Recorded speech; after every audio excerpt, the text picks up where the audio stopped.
of the next administration, I beg your pardon, is Gospel Obele. He's the chief economist of Streetnomics Limited. Very good morning to you, Gospel. Good to have you on. Good morning. Thank you for having me. All right, Gospel. Let's run through everything going on. Of course, looking at the new administration, the economy is on the front burner, and there's been so much going on in the country lately in terms of fuel subsidy removal, and of course hardships going on out there. So let's talk about minimum wage, which is part of the demands of the Trade Union Congress that he put forward to the new administration. How does the new government approach minimum wage right now? I think it's been a conversation on the front burner for years now. And considering the cost of living crisis, it's a very valid argument by the trade union and by the Labour Congress. So if some consideration can be given to that, that would be a very good place to start in terms of increasing the minimum wage. And increase because not necessarily for any major reason, but primarily because the cost of living crisis is right there, and you have a much more unstable and cost-centered economy. So it would be nice to just put in some considerations for workers and those who are relatively on the vulnerable part of the value chain.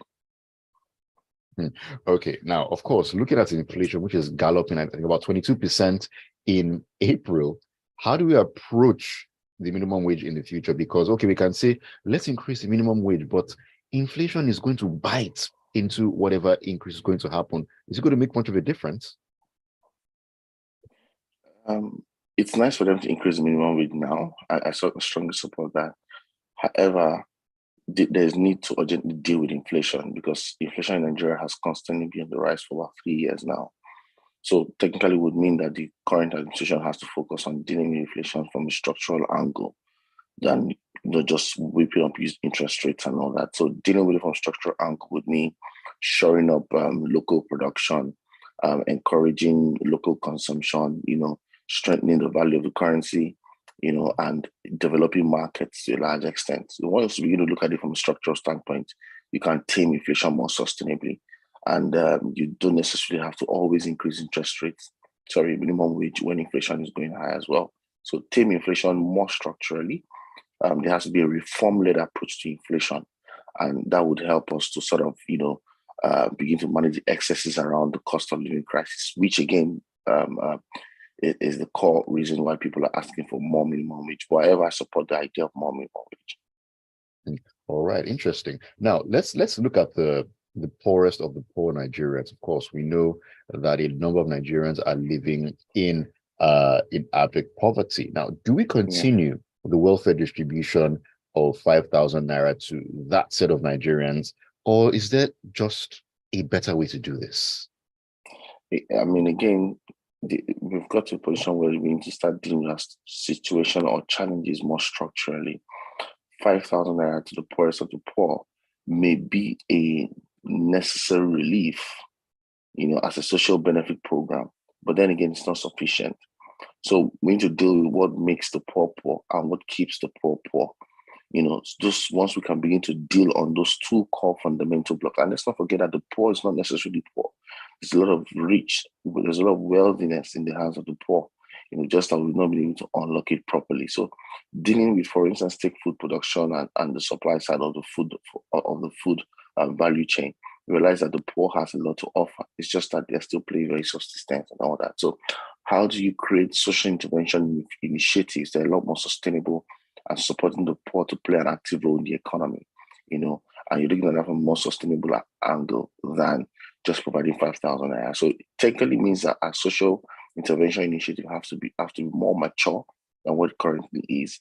And it has to be more reform-led to ensure that we, galvanize a significant amount of the poor people into a strategic path towards prosperity. Yeah. All right. Now, of course, all this talk about raising the minimum wage and focusing on the poor are a domino effect from the shocks of removing fuel subsidies. Now, I would love your opinion on this. On how would you assess how the government has handled the fuel subsidy removal? Of course, I mean they've not done that very well. Nigeria is still a very volatile and very, very infant market in many ways. And there are many strands to the market that can easily be broken, once a pronouncement is made. So making such a pronunciation on the day of inauguration, I don't think went down well. The markets definitely responded. Strategic value chain players definitely responded. So what we've thought of is to probably deal with the subsidy, if it actually exists, in more strategic, multi-layer, or in a phased way. And whilst dealing with that, you ensure that all your alternatives have been made. So there are no alternatives for it. So you just leave it into market forces, which technically means that because there's a supply issue already, demand would definitely outweigh it, and the price will keep going up. So the goal is for them to fizzle out in phases whilst creating a strong, sustainable alternative. And the alternative is actually dealing with the demand for subsidy demand for PMS in the first place. The reason why you have to introduce subsidies is because there's a high demand, which informs your high need which informs the need to import in high volumes. So once you deal with the local demand for PMS by providing sustainable energy and alternative sources of energy, you relax demand. And what that technically does is that you begin to put Nigerians on the path towards prosperity. And then you can begin to phase out the removal of the subsidy. So trying to take out the subsidy as a one-stop without having a significant level of alternatives or pathways to more sustainable energy production, I don't think is really economic, and I don't think it's really smart. It's a cart before the horse kind of situation. Exactly. Yeah. I gather. All right, let's quickly take a look at job creation. What should be the approach of the new administration in terms of creating jobs, and how can they make Nigeria's workforce more productive? I think the approach and the focus should be more fulfilling and dignified work. More fulfilling and dignified work. And that should be like the central goal. And when you're thinking of more fulfilling and dignified work, you're thinking of a competence-based hiring system. You're thinking of a merit-based hiring system. You're thinking of closing the gaps within the education institutions and the marketplace. You're thinking of also encouraging people, even with seemingly low qualifications, also get a right to compete for jobs in the marketplace based on their skills, not based on where they are on the education radar. You're thinking of much more inclusion around that story. You're thinking of better employment experience for Nigerians. You're thinking of a productive economy primarily, that would also open the market up for more job opportunities or more roles. I don't know if you get what I'm trying to say. So the more developed a sector is, the more opportunities it has to employ people. So again, the goal is also to identify what top 10 sectors will deliver on job creation real fast. There are a lot of them. You have digital and media and communications, you have ICT, you have the arts and design sector, you have even the science and tech and engineering sector. There are a lot of sectors like that can easily deliver on this. The goal is unlock those sectors, expand your markets, create a national inclusive policy towards employment, towards dignified and productive work, especially for young people and women. Once we begin to look at it from that direction, then we can begin to say we're on the path to producing jobs and sustainable jobs. And let's not forget the big monster in the room, underemployment. All right. So when you think of creating jobs from all I've said, you would be indirectly tackling the problem of underemployment.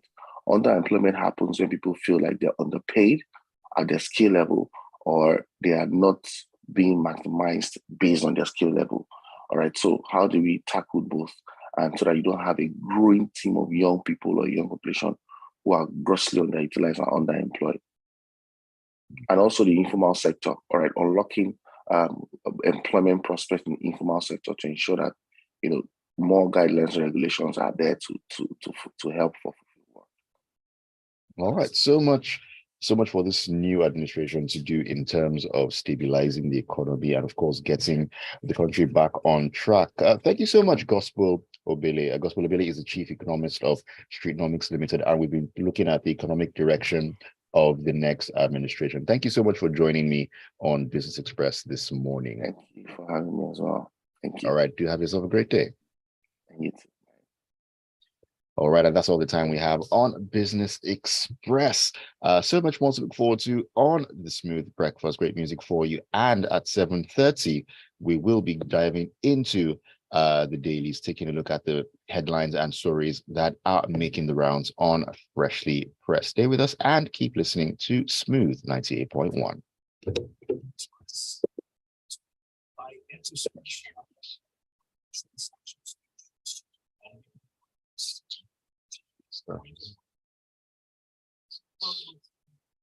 Our story grew over 20 people in a humble university dorm room, where the weight of the dark was screaming at our head. The state of the chief when we knocked out our plan.